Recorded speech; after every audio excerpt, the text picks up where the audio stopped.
Olá, queridos amigos, queridas amigas que nos acompanham aqui no canal da BPE e no canal Paz e Bem, nesse programa Conexões Espiritualidade Crítica.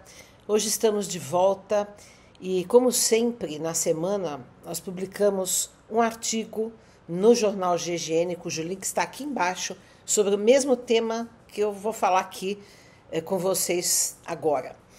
Vejam que a partir de um fato político que está acontecendo no Congresso, um fato terrível, que é uma perseguição e uma tentativa de cassação do mandato do deputado federal Glauber Braga, eu teci algumas reflexões sobre esta perseguição que sempre há no mundo aos justos, aos que estão fazendo algo para melhorar este mundo. Então, vejam, por exemplo, esse caso do Glauber, né, que está sendo perseguido, a comissão de ética votou para caçar, enfim, está uma luta intensa essa questão. Eu lembro de um outro deputado, cujo nome não vou citar, que no momento do golpe contra Dilma Rousseff, citou um torturador que tinha sido torturador dela, né, ou seja, fez apologia da tortura numa sessão, aliás, dantesca do Congresso Nacional, que é aquele ato chamado de impeachment, que na verdade foi um golpe de Estado, porque ela era totalmente inocente, né? E foi toda uma trama. Existem várias reportagens hoje que demonstram isso. E essa pessoa, né, devia ter sido caçada naquele momento, porque apologia à tortura é contra a lei, é anticonstitucional, ou seja, né, não só não foi cassado, como se tornou presidente do Brasil, responsável pela morte de milhares de pessoas na época da Covid, pela sua posição anti-vacina, está aí envolvido em várias questões, roubo de joias, em tentativa de golpe de Estado, e a pessoa está livre, solta, impune. E agora o Glauber, um deputado que luta bravamente por causas justas humanitárias, está sendo perseguido por uma outra pessoa, que também não vou citar o nome, que tem várias acusações aí, inclusive de violência contra a ex-mulher, inclusive de questões aí envolvendo patrimônios de fazendas, enfim, há várias denúncias. A pessoa manda no Brasil, né? Quer dizer, que é, aliás, quem está perseguindo o Glauber. Então, essa questão que me pega, por que neste mundo sempre os que estão do lado certo da história, os que estão trabalhando para melhorar o mundo, os que são justos, e isso não significa que sejam perfeitos, vejam bem, porque isso é importante também, não significa que a pessoa que está trabalhando pelo lado certo da história, que esteja militando pela transformação social, que tenha ideais elevados, bons, nobres, bonitos, seja uma pessoa perfeita, pura, sem nenhum tipo de imperfeição humana própria de todos nós, seres humanos, né? E aí, isso que é uma coisa interessante não terrível, porque às vezes a gente sacrifica, cancela, exclui, mata, né, simbolicamente, às vezes até fisicamente, as pessoas que estão do lado certo da história, que estão dando uma contribuição importante por causa de fraquezas suas, enquanto a gente mantém, admira, sustenta pessoas que estão parasitando, explorando, enfim, fazendo tudo o que é de pior, né, e estão aí, né? não são excluídas, não são canceladas, enfim. O que significa isso, né? Será que no mundo sempre os bons serão perseguidos, martirizados? Vamos lembrar de Sócrates, que foi morto pela democracia grega, de Jesus crucificado, Mandela preso 27 anos, Martin Luther King baleado, Gandhi baleado, Malcolm X baleado, enfim, pessoas que estavam ali atuando de maneira bastante firme, né, em relação à mudança desse mundo, e todos foram perseguidos e mortos. Então, o que significa isso? E que eu citei nesse meu artigo aí no GGN um trecho do Livro dos Espíritos de Kardec, que a pergunta é a seguinte: por que os maus têm tanta influência, né, sobre os bons? E aí a resposta é pela timidez, pela omissão, pela fraqueza dos bons. Quando esses forem mais ativos, né, conseguirão levar adiante, né, a sua atuação no mundo, a sua ação no mundo. E aí nós vemos que existe uma apatia generalizada, de fato, no mundo. Nós estamos, por exemplo, atravessando essa crise climática. Estou aqui eu gravando isso no meio de um calor insano, né? Hoje vai fazer 35 graus em São Paulo, 35 graus aqui em Bragança Paulista, em pleno setembro, né? As secas, as queimadas, as enchentes no mundo inteiro. Nós estamos assistindo, né, e vivendo e experimentando um desastre climático. E aí, vocês estão vendo a mobilização dos povos da Terra?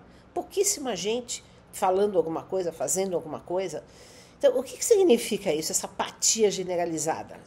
Então, existem várias questões, né, que eu gostaria de analisar aqui com vocês. Primeiro, nós temos uma educação que formata as pessoas para a submissão, que formata as pessoas não para o espírito crítico, mas para o espírito de se encaixar no sistema, se submeter ao sistema, e não para lutar contra o sistema, e não para exercitar um espírito de transformação do sistema. Então, essa educação ela já é direcionada, né, para que as pessoas sejam submissas, sejam apáticas. Segundo, nós vivemos num mundo, né, em que nós estamos lutando de maneira feroz para podermos sobreviver, né, em todos os sentidos, fisicamente, nos alimentarmos, pagarmos as contas, sobreviver emocionalmente, sobreviver psicologicamente. E aí nos falta energia, nos falta tempo, nos falta gás para fazer qualquer coisa, né? Então, nesse caso, por exemplo, do Glauber, eu tenho visto, né, que as pessoas, eu mesma e tantos outros, colocam apoios ao Glauber nos stories do Instagram. Então, a nossa militância, a nossa vontade, nosso ímpeto de transformação do mundo se restringe a uma bandeirinha, a uma publicação, uma postagem no Facebook, no Instagram, nas redes sociais, né? Então, quer dizer, nós também estamos vivendo muito mais no mundo virtual do que no mundo real. Nós nos encontramos muito pouco, estamos pouco em contato uns com os outros, no olho, né? Existem vários estudos aí, e as novas gerações estão cada vez mais isoladas nos seus quartos, só nas telas. Então, todo esse ímpeto, por exemplo, da juventude, que em todas as épocas da humanidade a juventude foi revolucionária, transformadora, hoje não. A juventude está cooptada pela extrema-direita, em sua grande maioria, no mundo. Acabei de ver ontem uma reportagem na Alemanha que a extrema-direita, que está ascendendo lá com um partido tremendo, e é constituído principalmente de jovens, de pessoas mais jovens. E são os mais velhos que estão na esquerda resistindo a esse avanço da extrema-direita. E por quê? Por quê? Porque a juventude está cooptada, né, pela extrema-direita exatamente pelas redes, pelas fake news, né, por toda essa doutrinação que é feita virtualmente. E aí nós estamos perdendo a capacidade de nos organizarmos, de nos mobilizarmos fisicamente, presencialmente, existencialmente. E tudo se passa no mundo virtual, né? E esse mundo virtual que mata, que provoca suicídio, que provoca depressão, esse mundo virtual que nos afasta de nós mesmos e do outro. Então, vivemos aí uma questão trágica que precisamos urgentemente despertarmos em relação a isso. Então, essa apatia também faz parte desta situação, dessa circunstância em que estamos inseridos hoje no mundo contemporâneo, né?